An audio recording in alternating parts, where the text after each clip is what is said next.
क्या संसद के मॉनसून सत्र में मोदी सरकार के खिलाफ अविश्वास प्रस्ताव आएगा? क्या इंडिया अलायंस तीसरी बार मोदी को आने से रोक पाएगा? क्या मणिपुर को लेकर संसद में पक्ष और विपक्ष के बीच बना गतिरोध खत्म हो पाएगा? गृह मंत्री का कहना है कि मणिपुर पर छुपाने के लिए कुछ नहीं है, हम इस पर चर्चा करने को तैयार हैं। जबकि प्रधानमंत्री मोदी के बयान पर विपक्ष अड़ा हुआ है। अब अविश्वास प्रस्ताव लाकर उन्हें बोलने पर मजबूर करना चाहता है। मकसद केवल पीएम को सुनना है। मगर मोदी ने पहले ही अपने अटैक से इंडिया अलायंस का चक्रव्यूह भेद दिया है। आप इस रिपोर्ट में देखिए। में क्रम संख्या 3 पर मेरे नाम के सब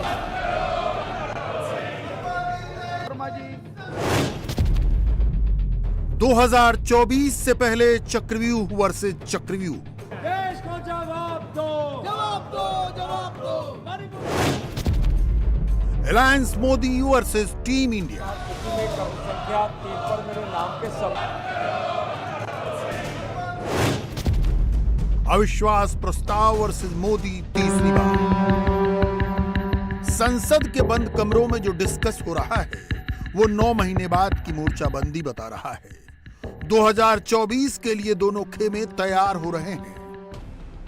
कांग्रेस की अगुवाई वाले मोर्चे ने 24 के लिए राष्ट्रवादी ब्रांडिंग की। इंडिया के नाम से मैदान में उतरने का फैसला किया, मगर प्रधानमंत्री ने आज इस ब्रांडिंग की हवा निकाल दी। विपक्ष जिसे मास्टर स्ट्रोक साबित कर रहा था, मोदी ने उसे दिशाहीन करार दे दिया।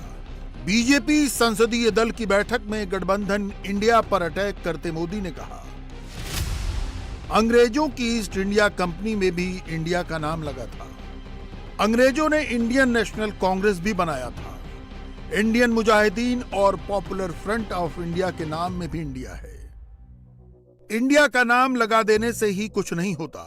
सवाल है कि 2047 तक विकसित भारत बनने का सपना कैसे साकार होगा। बीजेपी के हिंदुत्व से बार बार हार रहा विपक्ष उसके राष्ट्रवाद से मुकाबला करने की तैयारी में था, मगर मोदी ने बीजेपी सांसदों की बैठक में साफ कर दिया, नाम रख लेने से कुछ नहीं होता। अब बीजेपी के सांसद दूनी ताकत से इंडिया गठबंधन पर आक्रामक हैं। हमको गर्व है अपने प्रधानमंत्री आदरणीय मोदी जी पर। उन्होंने एक नई आशा जगाई है। आज 24 में भी हम ही आने वाले हैं।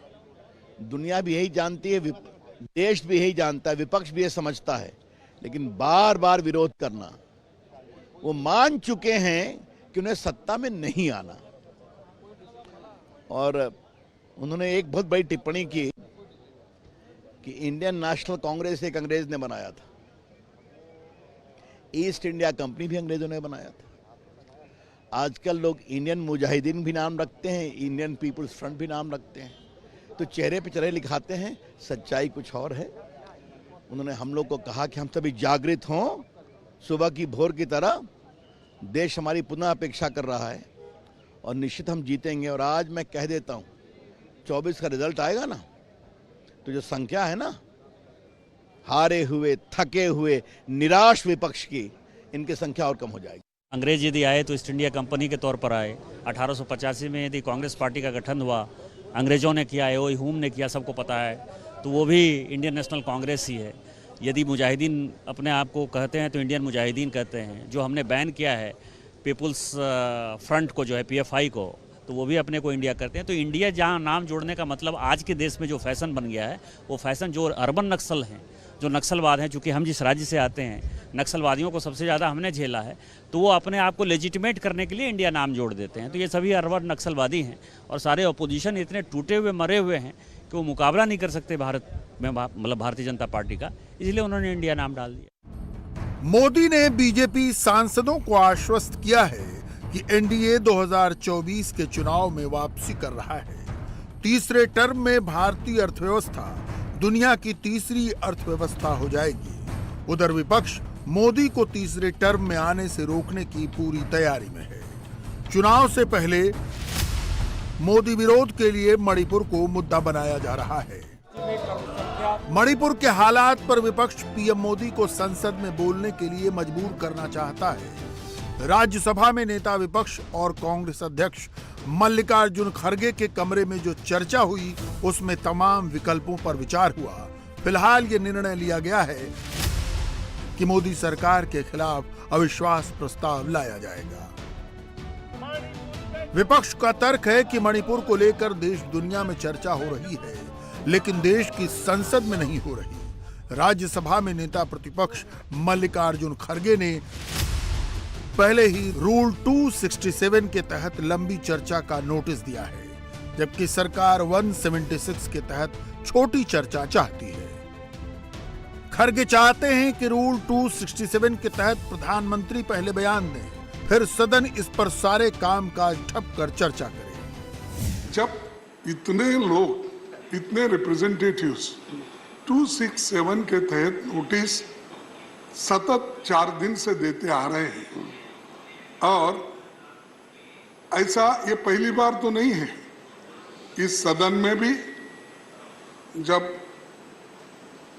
एनडीए सरकार थी, बीजेपी सरकार थी, 2016 में उन्होंने स्वीकार करके चर्चा को उन्होंने एक चांस दिया। फिर लोकसभा में भी अनेक, जब कांग्रेस पार्टी थी तो उस वक्त भी ऐसा दिया गया। लेकिन आज मणिपुर जल रहा है, रेप हो रहे हैं, मणिपुर में मकाना जला है, और आप वहां मणिपुर की बात हम कर रहे हैं, मणिपुर की बात हम कर रहे हैं, प्राइम मिनिस्टर ईस्ट इंडिया की बात कर रहे हैं। जबकि राज्यसभा में नेता सदन पीयूष गोयल का कहना है कि महिलाओं बच्चियों के साथ दुर्व्यवहार कहीं भी शर्मनाक है, तो चर्चा केवल मणिपुर पर ही क्यों हो? मणिपुर पर चर्चा से हम नहीं, विपक्ष भाग रहा है। जिस किसी भी प्रकार का दुर्व्यवहार, किसी भी बहन, किसी भी बेटी, किसी भी महिला, किसी भी बच्ची के ऊपर किसी भी प्रकार का दुर्व्यवहार होता है, तो मैं समझता हूँ ये बहुत ही दुर्भाग्यपूर्ण स्थिति है। हमारी बहनें, महिलाओं के ऊपर जो प्रताड़ना, जो उनके साथ दुर्व्यवहार राजस्थान में हो रहा है, जो छत्तीसगढ़ में हो रहा है, जो उनके साथ दुर्व्यवहार तेलंगाना में और पश्चिम बंगाल में हो रहा है, वो भी उतना ही दुर्भाग्य। Okay. Please now.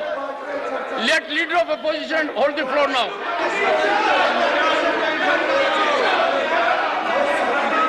गृह मंत्री दूध का दूध, पानी का पानी करेंगे, ये सुनने को तैयार नहीं है। गृह मंत्री जी जब बताएंगे कि जब इनके समय में इतनी बड़ी संख्या में लोगों की मौत हुई मणिपुर में, तब इनके प्रधानमंत्री कहाँ थे? तब क्यों इनके एमओएस ने जवाब दिया? तब कहाँ पे थे इनके मंत्री? तब होम मिनिस्टर क्या कर रहे थे? इसी सदन में बैठे हैं, लेकिन इनका विफलता छिपाने के लिए ये इस प्रकार का व्यवहार कर रहे हैं।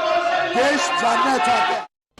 बहरहाल अब जब विपक्ष अविश्वास प्रस्ताव लाने की तैयारी में है, संसदीय कार्य मंत्री प्रहलाद जोशी का बयान आया है। जोशी ने कहा कि विपक्ष 2018 में भी अविश्वास प्रस्ताव लाया और एनडीए 300 से अधिक सीट लेकर आया। विपक्ष अगर 2023 में अविश्वास प्रस्ताव लाता है तो एनडीए को 2019 से ज्यादा सीटें आएंगी। जोशी पूरे कॉन्फिडेंस से कहते हैं कि विपक्ष को अविश्वास प्रस्ताव लाने तो दो। जब भी नो कॉन्फिडेंस मोशन लाया जाएगा, इनका तो एक पहले तो हमको जानकारी नहीं है, मैं इसके लिए रिएक्शन नहीं देना चाहता हूं, लेकिन मैं यही कहना चाहता हूं कि फर्स्ट टर्म के लास्ट में जो फर्स्ट टर्म का जो हमारा शायद 2018-19 में तो उन्होंने नो कॉन्फिडेंस लाया था। हमारा जो सीट था 282, भारतीय जनता पार्टी 303 से फिर से आया।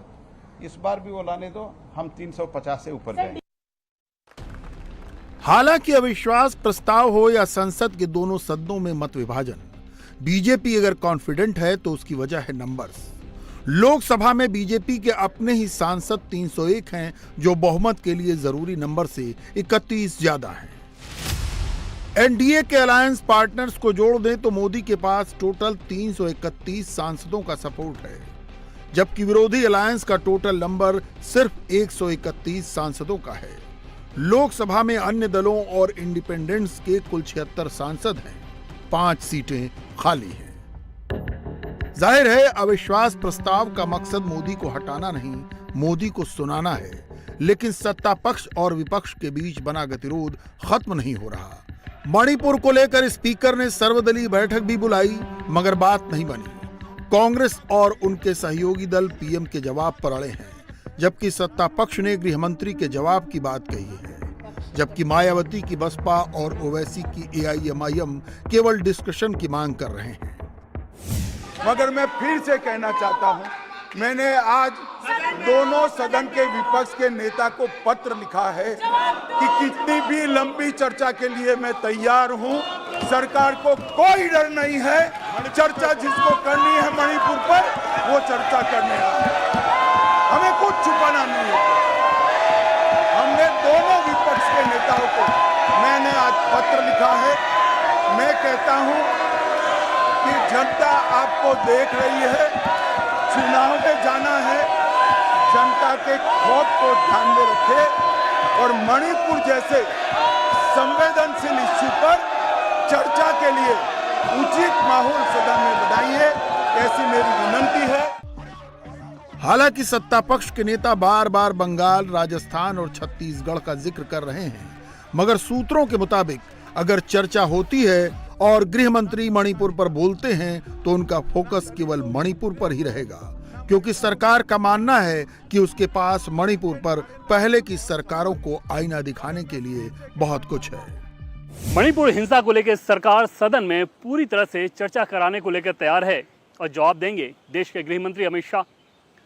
सूत्रों का यह कहना है कि गृह मंत्री अमित शाह का जो जवाब होगा वो बहुत विस्तार से होगा, सिर्फ और सिर्फ मणिपुर केंद्रित होगा। मणिपुर के हालात को बंगाल, राजस्थान या छत्तीसगढ़ जैसे विपक्षी दलों के सरकार के किसी घटना से तुलना करने की कोशिश नहीं की जाएगी। इसके पीछे बड़ी वजह यह है कि गृह मंत्री अमित शाह ये चाहते हैं कि मणिपुर के ताज़ा हालात ही नहीं बल्कि उसके पहले के सालों में जो कुछ भी हुआ है उस फैक्ट शीट को सदन में सबके सामने रखा जाए और बताया जाए कि कैसे मौजूदा सरकार ने जो कुछ किया पहले की सरकारों ने वैसा नहीं किया। कम से कम दो पहले के उदाहरण ऐसे हैं जिसमें मणिपुर में एक घटना में 400 से ज़्यादा जाने गई, दूसरी में 300 से ज़्यादा जाने। दोनों में से किसी भी मामले में तत्कालीन प्रधानमंत्री का सदन में कोई जवाब नहीं था। सिर्फ एक मामले में तत्कालीन गृह राज्य मंत्री का जवाब था। इससे समझा जा सकता है कि गृह मंत्री अमित शाह की रणनीति किस प्रकार से विपक्षी दलों को मणिपुर हिंसा मामले पर भी आईना दिखाने की है। बहरहाल अब जब अगले साल के मध्य तक लोकसभा चुनाव है तो विपक्ष और सत्ता पक्ष का टकराव लगातार बना रहेगा। विपक्ष सरकार को हर मसले पर घेरने का और सत्ता पक्ष मोदी सरकार को आईना दिखाने का कोई मौका छोड़ने वाला नहीं है। इंडिया टीवी हर वक्त हर जगह डाउनलोड करने के लिए सर्च करें India TV news Google play store या ऐप स्टोर पर।